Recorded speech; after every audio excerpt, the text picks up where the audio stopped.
उसे गुमा है कि मेरी उड़ान कुछ कम है, मुझे यकीन है कि ये आसमान कुछ कम है।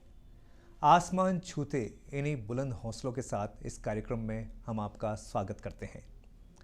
जैसा कि मैंने कहा कि ये शेर जिस शख्सियत से आज हम आपको रूबरू कराना चाह रहे हैं उनके लिए कई मायने रखता है। आज इस प्रोग्राम के जरिए जो जीवन की मुस्कान है वो बुज़ुर्ग हमारे साथ इस कार्यक्रम में मौजूद हैं जिन्होंने 78 साल की उम्र में राष्ट्रपति सम्मान प्राप्त किया है। आप नैतिक शिक्षाविद हैं और अभी हाल ही में कथक और संगीत की अनेक शिक्षाओं से पारंगत हो रहे हैं। आइए मुलाकात कराते हैं सत्यनारायण पाटोदिया जी से। सर, आपका बहुत बहुत स्वागत कार्यक्रम में। सर, सबसे पहले बात करें आप कहते हैं 78 साल के, लेकिन आप अपने आप को कहते हैं कि मैं 18 साल का हूँ। सर, ये क्या वजह है, क्यों कहते हैं आप ऐसा?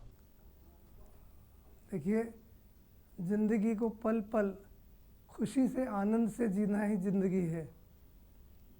जन्म पत्र के हिसाब से, डेट ऑफ बर्थ के हिसाब से मेरी आयु अवश्य 78 वर्ष की है, परंतु इन 78 वर्षों में 60 वर्ष तो मैंने अनुभव लेने में बिता दिए।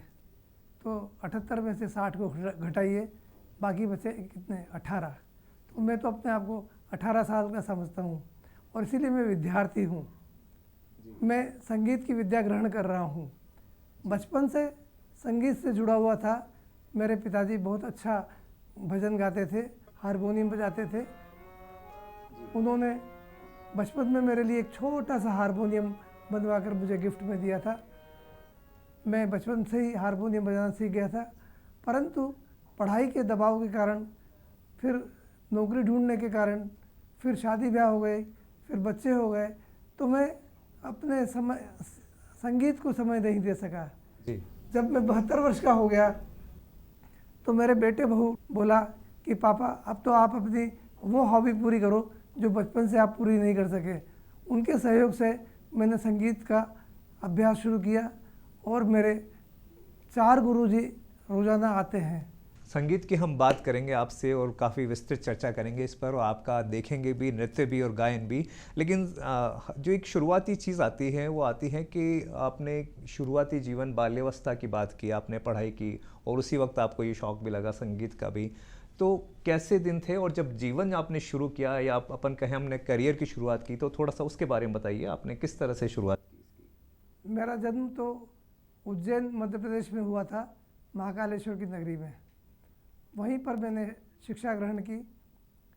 विक्रम विश्वविद्यालय से मैंने एमकॉम किया, फर्स्ट डिवीज़न आया और साथ में सिल्वर मेडल हासिल किया। और जब करियर की बात आती है तो कौन सा प्रोफेशन था जो आपने चुना और अपने जीवन को उस पर आगे बढ़ाया? एमकॉम करने के पश्चात मैंने 2-3 कैरियर चुने, एक प्रोफेसर का, एक बैंक का और एक आईएएस का। तो मुझे सबसे पहले सफलता मिली बैंक में प्रोबेशनरी ऑफिसर के रूप में। उस समय यूनाइटेड कमर्शियल बैंक में मुझे प्रोबेशनरी ऑफिसर 1971 में चुन लिया गया था, तो मैंने बैंक ज्वाइन कर ली। तब मेरा कैरियर बैंक से जुड़ गया और 32 वर्ष मैंने यूको बैंक की सेवा की। बैंक में सेवारत रहते हुए भी आप जो समाज सेवा है उससे जुड़े रहे, नैतिक शिक्षा से जुड़े रहे, तो वो अनुभव बताइए अपने, किस तरह के अनुभव हैं और किस तरह से आपने लोगों से जुड़ाव महसूस किया इस बात को लेकर के? अनेक गरीब लोगों की मदद की, उनको ऋण दिया, उनका मार्गदर्शन किया, उनको हर तरह से सहायता पहुंचाई। समाज की सेवा करना आपकी हॉबी रही है और आपने देखा जाए तो ये पैशंस अभी भी आपका बरकरार है पूरा और वो कंटिन्यू चल रहा है। सर, सेवानिवृत्ति के बाद की बात करी जाए तो, क्योंकि जब आप जॉब में होते हैं या करियर में होते हैं तो पूरा वक्त उसी को दिया जाता है और कुछ वक्त आप अपने लिए निकाल सकते हैं। अब 60 साल के बाद पूरा वक्त ही आपका एक तरह से देखा जाए तो फ्री था। उसके बाद आपने किस तरह क्या चीज़ चुनी और क्या क्षेत्र अपनाया? मैं प्रिंसिपल था और प्रिंसिपल स्टाफ ट्रेनिंग कॉलेज था, तो मैंने वहाँ विद्यार्थियों को पढ़ाया। तो मुझे लगा कि समाज की जो आधुनिक समस्या हैं उनको हल करने के लिए जुट जाना चाहिए। तो सबसे बड़ी समस्या लोगों में देखी, क्रोध पर कंट्रोल कैसे करें। हर आदमी परेशान कि हम क्रोध पर विजय कैसे करें, और सब जानते हैं क्रोध करने से नुकसान होता है, कोई लाभ नहीं होता है, परंतु क्रोध तो आ जाता है। तो मैंने इस फील्ड में काम किया, रिसर्च की और बताया कि क्रोध पर हम कैसे विजय प्राप्त कर सकते हैं। बचपन से हमें सिखाया जाता है क्रोध मत करो, क्रोध खराब है, क्रोध बुरा है, क्रोध करने से ये नुकसान होता है, पर कोई हमें यह नहीं सिखाता है कि क्रोध कैसे करना चाहिए। भगवान ने हमें एक अस्त्र दिया है, एक ऊर्जा दी है। इस ऊर्जा को हम पॉजिटिव रूप में यूज़ करते हैं या नेगेटिव रूप में यूज़ करते हैं, ये हमारे हाथ में है। तो मैं आपको सभी बच्चों को क्रोध करना सिखाता हूँ कि इसे पॉजिटिव ऊर्जा के रूप में किस तरह से इस्तेमाल किया जाए कि उनका भी भला हो, समाज का भी भला हो, देश का भी भला हो और सभी लोगों को प्रसन्नता मिले। उसके बाद में मैंने देखा कि वैवाहिक जोड़े बहुत जल्दी बिखर जाते हैं जी। उनका तलाक हो जाता है। माता पिता लाखों रुपया खर्च करके बच्चों की शादी ब्याह करते हैं और 2-4-6 महीने में ही वो अलग अलग हो जाते हैं। तो उनको समझाने का कार्य शुरू किया, उनकी काउंसलिंग शुरू की और मैंने जितने लोगों को समझाया उसमें से लगभग 95% लोगों ने अपना घर वापस बांध लिया, सुख से रहने लगे, प्रसन्नता से, खुशी से रहने लगे। बिल्कुल, आपने एक बिल्कुल नई बात की, क्रोध को किस तरह लिया जाए, क्योंकि क्रोध को लोग लेते हैं भी गुस्से को और वो बिल्कुल एक्साइटेड हो जाते हैं और उनका मन विचलित हो जाता है। लेकिन आपने क्रोध को एक अलग परिभाषा आज हमें बताई है। और सर एक चीज़ मैं आपको पूछना चाहूँगा, क्योंकि आपने बोल रहे हैं कि नैतिक जो विवाहित जोड़े थे उनका भी आपने आपस में वापस मिलाप कराया। तो आज की जो दौर है, अभी का जो दौर है, जो युवा हैं उनको नैतिक शिक्षा के लिए आप क्या कहेंगे? क्योंकि कई युवा अभी भटक रहे हैं, कोई प्रवृत्तियों, कोई नशे की प्रवृत्ति में लग गया हो, कोई आपराधिक प्रवृत्ति में लग गया हो। सर उनको किस तरह से आप मोटिवेट करेंगे?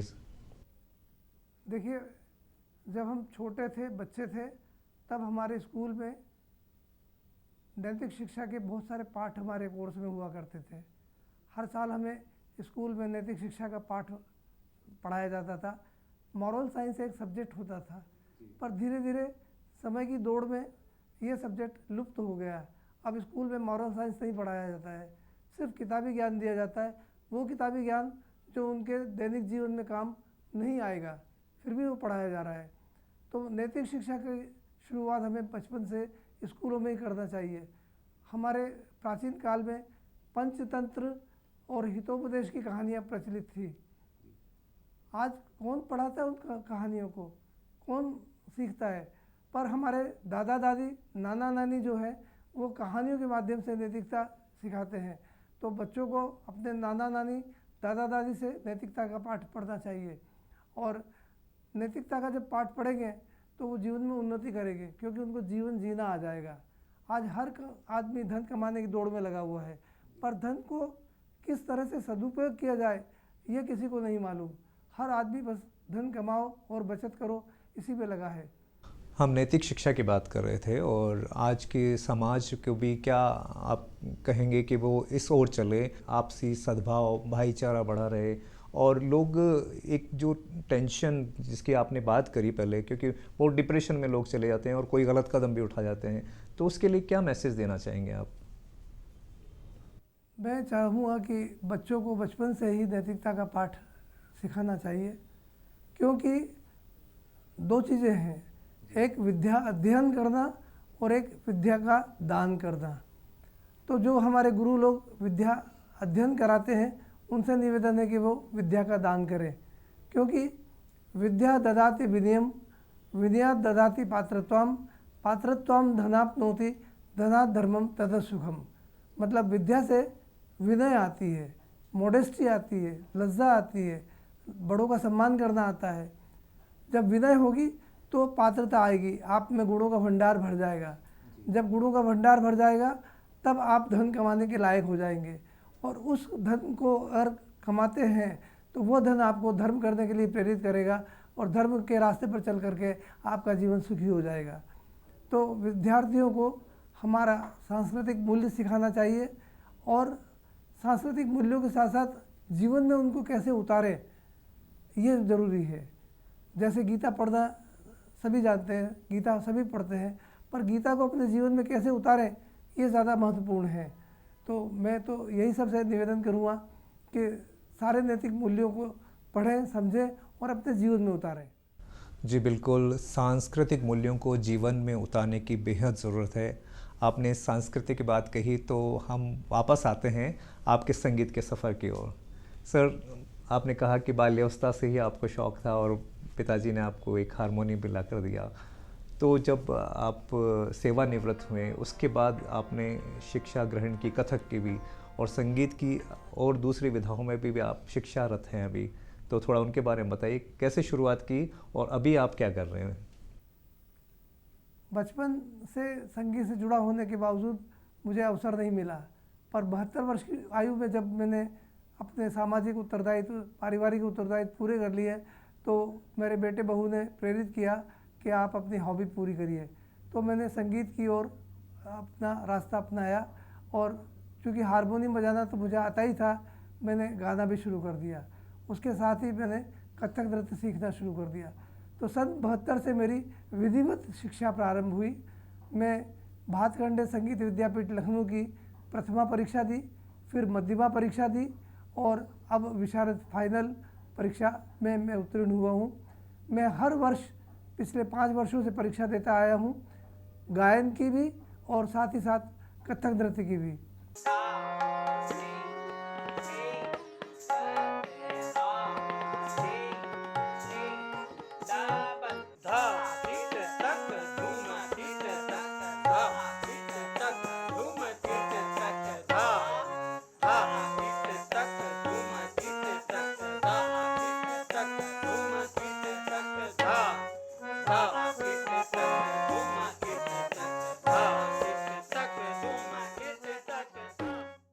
और दोनों परीक्षाओं में प्रथम श्रेणी से प्राप्त उत्तीर्ण होता आया हूँ। मुझे कथक में प्रथम श्रेणी के अलावा डिस्टिंक्शन प्राप्त हुआ है और डिस्टिंक्शन से प्राप्त होने से मेरे मन में बड़ी खुशी है, हर्ष है, लहर है। तो इस वर्ष मैंने 4 परीक्षाओं में प्रथम श्रेणी प्राप्त की है। शास्त्रीय गायन में, कथक नृत्य में, प्रथमा वादन में, तबला वादन में प्रथमा किया है मैंने और हारमोनियम में मध्यमा किया है। तो इस तरह से 4 परीक्षा में मैं प्रथम आया हूँ और संगीत का अभ्यास करता हूँ। रोज़ाना 2-2 घंटे के लिए मेरे 4 गुरुजी आते हैं। एक शास्त्रीय संगीत के गुरुजी श्री राम शर्मा साहब, एक सुगम संगीत के गुरुजी श्री पुन्नालाल जी भाट साहब, अंतर्राष्ट्रीय गायक है। तीसरे कथक नृत्य के गुरुजी श्री ब्रज किशोर जी श्रीवास्तव साहब और जो नृत्यांशी कला सोसाइटी के निदेशक हैं। और चौथे तबला वादन के गुरुजी श्री महेंद्र शंकर जी डांगी, जो अंतर्राष्ट्रीय कलाकार हैं और बहुत अच्छा तबला सिखाते हैं। इस तरह से चारों गुरुजी मुझे रोजाना आते हैं, सिखाते हैं। और अब मेरी इच्छा निपुण की करने की है, तो मैंने निपुण के लिए फॉर्म भर दिया है। कथक नृत्य के लिए निपुण और साथ ही साथ शास्त्रीय गायन के लिए निपुण और तबले के लिए प्रथमा पार्ट 2। इस तरह मैं अपनी पढ़ाई निरंतर करता रहूँगा। और मैं तो ये कहता हूँ कि जो विद्यार्थी है वो युवा है, और दूसरे अर्थ में कहेंगे यदि आप युवा हैं तो आप विद्यार्थी बनिए। तो मैं भले ही 78 साल का हूँ, पर अपने आप को 18 साल का युवा समझता हूँ और विद्यार्थी रूप में अभी भी पढ़ाई कर रहा हूँ, संगीत सीख रहा हूँ, नृत्य सीख रहा हूँ और साथ ही साथ परफॉर्मिंग आर्ट भी कर रहा हूँ। देखिए, कहते हैं ना, सीखने की कोई उम्र नहीं होती, और ये साबित भी किया है श्री सत्यनारायण पटोदिया साहब ने। और एक चीज़ मैं आपको और बताना चाहूँगा कि जो अभी इन्होंने संगीत की शिक्षा जो हासिल की और प्रथम श्रेणी में उत्तीर्ण हुए हैं, इनके पोते ने भी साथ में परीक्षा दी हैं और दादा और पोते दोनों ने ये परीक्षाएं उत्तीर्ण की है। तो सर, आपने कथक की बात करी, तो एक कथक का डांस आपका देखा जाए? जरूर।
कथक के बाद सर बात करें आपके गायन की, तो गायन की भी हाँ आप कुछ पेशकश हमारे दर्शकों के लिए करिए। ज़रूर। बरसात का मौसम है, इस समय राग मियाँ मल्हार का प्रचलन है। आइए आप राग मियाँ मल्हार में एक बंदिश सुनिए। गरज गरज घन बरसे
अब सर बात करें, अभी हाल ही में आपको महामहिम राष्ट्रपति जी द्वारा एक अवार्ड प्राप्त हुआ है, उस अवार्ड के बारे में बताइए सर।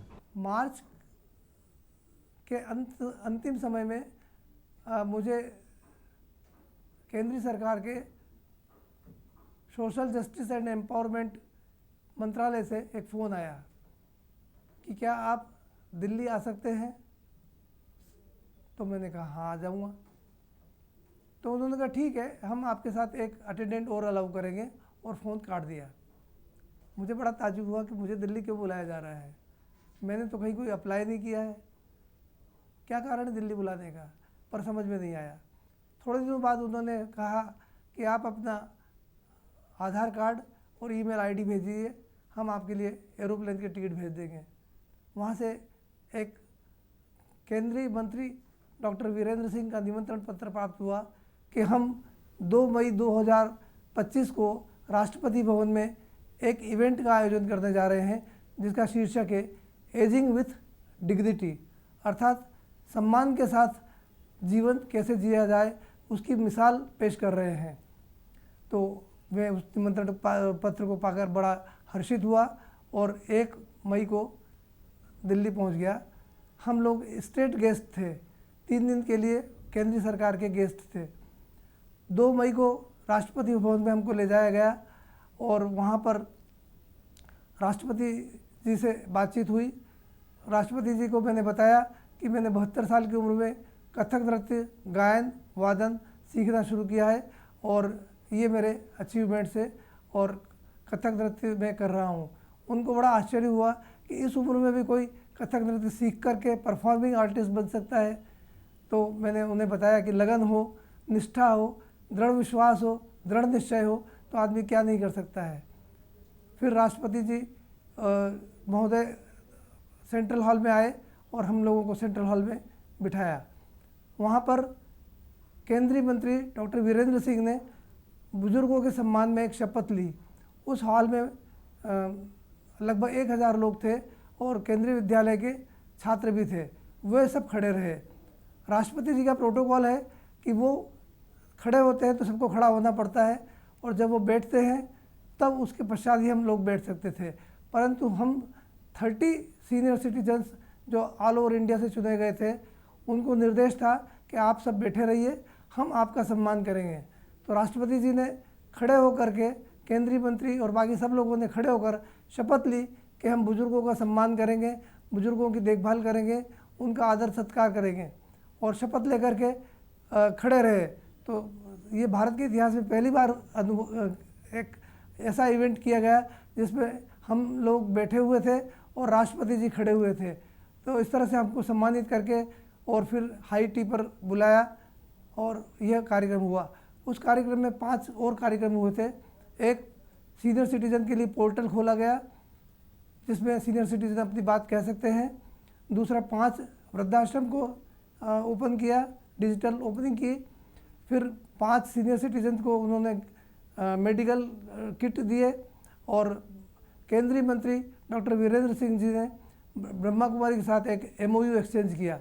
इस प्रकार ये कार्यक्रम हुआ और हमको सम्मान के साथ फिर वापस हवाई जहाज से जयपुर भेज दिया गया। राजस्थान से मैं अकेला था जो इस सम्मान के लिए चुना गया। जब सम्मान मिलता है और वो भी इतना बड़ा सम्मान, उस वक्त सर कैसा अनुभव किया, और जो आपके परिवार वाले हैं, मित्र हैं, शुभचिंतक हैं, उनके क्या व्यूज़ थे इसको लेकर? इस सम्मान के लिए चयनित करना बड़ा भारी काम था और सरकार ने 30 लोगों को चयनित किया था। उसमें से करीबन 20-22 लोग तो ऐसे लोग थे जिनको पद्मश्री अवार्ड मिल चुका था और 1-2 को मिलने वाला था, पर हम लोग जिनको कोई उपलब्धि नहीं थी, हमको जब चुना गया तो बड़ा ताज्जुब हुआ। परिवार के लोग बड़े प्रसन्न हुए, साथ में जो हमारे अकम्पनिंग पर्सन था नवीन गौतम, वह भी बड़ा प्रसन्न था और समाज में हमें बड़ी इज्जत के साथ देखा जाता है कि इस अवार्ड के इस सम्मान के लिए चुना गया और सम्मानित होकर के हम आए हैं। सर वैसे तो आप उम्र के इस पड़ाव पे बहुत एनर्जेटिक हैं और काफ़ी कुछ कर रहे हैं, लेकिन जब कोई सम्मान मिलता है तो और ललक बढ़ती है कुछ अच्छा करने की या और अच्छा उससे ज़्यादा बेहतर करने की। तो इस अवार्ड से कितने प्रेरित हुए हैं? इस सम्मान से बहुत प्रेरणा मिली और अब और अधिक लगन से और अधिक अच्छे तरीके से मैं संगीत की विद्या ग्रहण कर रहा हूँ और विशारद करने के बाद निपुण के लिए मैंने परीक्षा के आवेदन पत्र प्रस्तुत कर दिए हैं और निपुण की परीक्षा भी दूंगा।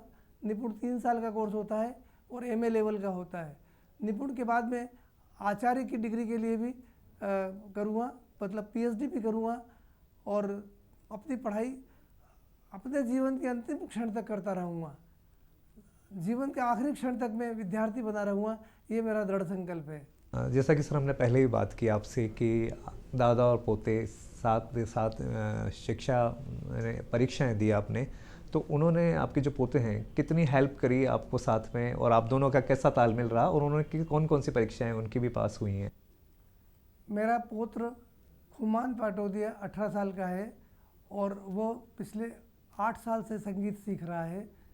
उसने हारमोनियम के अलावा सिंथेसाइज़र बजाना भी सीखा है और शास्त्रीय संगीत में उसने विशारद किया है, निपुण पार्ट फर्स्ट किया है और इस साल निपुण पार्ट 2 भी उसने प्रथम श्रेणी में उत्तीर्ण किया है। तो वह मेरे लिए प्रेरणा स्रोत बन गया कि जब ये बच्चा सीख सकता है तो मैं क्यों नहीं सीख सकता हूँ। तो उसने मुझे संगीत सीखने में बहुत हेल्प की, बहुत सहायता की है। वह संगीत की विशारद और निपुण की परीक्षाएं उत्तीर्ण करता गया और मुझे प्रेरणा देता गया। मेरा पोता और मैं दोनों एक तरह की जुगलबंदी कर रहे हैं कि वो भी 3 परीक्षाओं में उत्तीर्ण हुआ है, फर्स्ट डिवीज़न में आया है और मैं भी 3 परीक्षाओं में फर्स्ट डिवीज़न में आया हूँ। तो ये हमारी जुगलबंदी चलती रहेगी और हम दोनों विद्यार्थी के रूप में आगे बढ़ते रहेंगे।